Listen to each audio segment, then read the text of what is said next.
So welcome to PISCeS 2023. It's been a long slog to get here. We planned to run this in 2020, and then we were beset by COVID, and then we were planning to run it in 2022, and we were beset by Omicron. But here we are. I think a lot has happened in almost 5 years since our first PISCeS conference.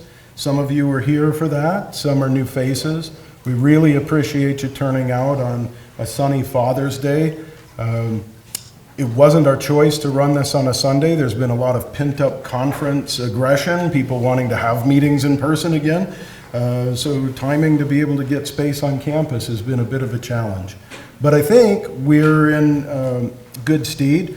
We've got all the meals are included. For those of you who may be wondering, we've been very fortunate to have some support from sponsors so that we could keep our registration costs down. So tonight, after we're done here, we'll head back to the Summerlee Science Complex in the atrium.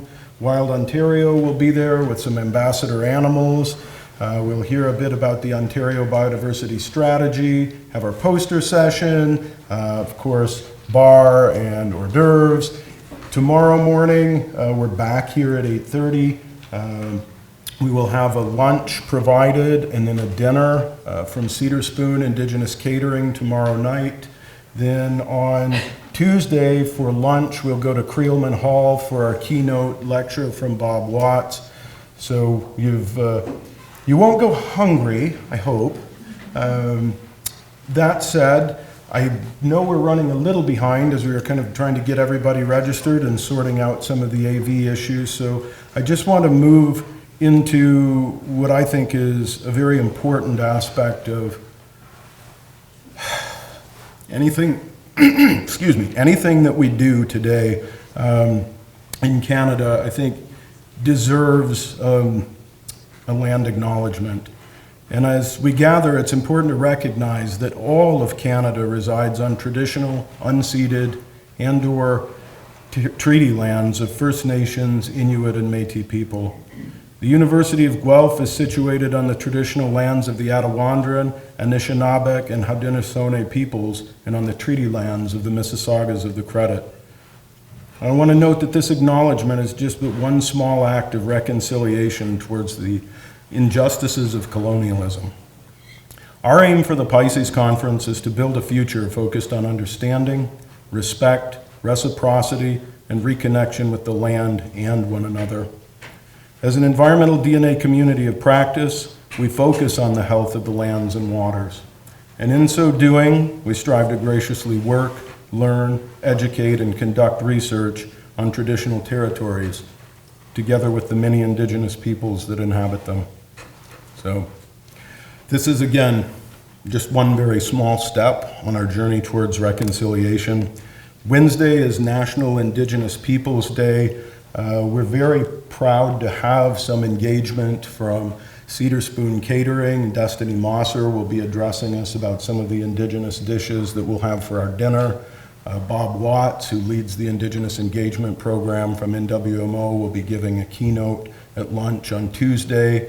Rebecca Wilson has kindly offered to host a workshop on indigenization issues in our research. That's on Tuesday morning. For those of you who were lucky enough to get into it, registration on that one was capped at 25 and it filled up very fast. But as we lead up to National Indigenous Peoples Day on Wednesday, I think it's important to recognize the Truth and Reconciliation call to action. It's a useful starting point. It's nice to see that the United Nations Declaration of Rights of Indigenous Peoples has been formally adopted here in Canada, but we have a long way to go. So my hope is that for us, this is a step in the right direction. With that, I want to just briefly say thank you to all of our sponsors. Again, we were able to keep the registration costs low and give you drink tickets because we had gracious sponsorship from a number of folks, including our College of Biological Sciences here at the University of Guelph, the National Museum of Natural History, the Smithsonian in the United States, the not-for-profit Nuclear Waste Management Organization. We have a workshop talking about that very large-scale project on Wednesday morning as well. the CSA group, Canadian Standards Association. We've been developing standards around using eDNA that you'll hear a bit about tomorrow in Dr. Helbing's session. We, of course, have a number of gold tier sponsors: EcoReg Solutions, Haltech, SLR Consulting, as well as, oops, something happened here.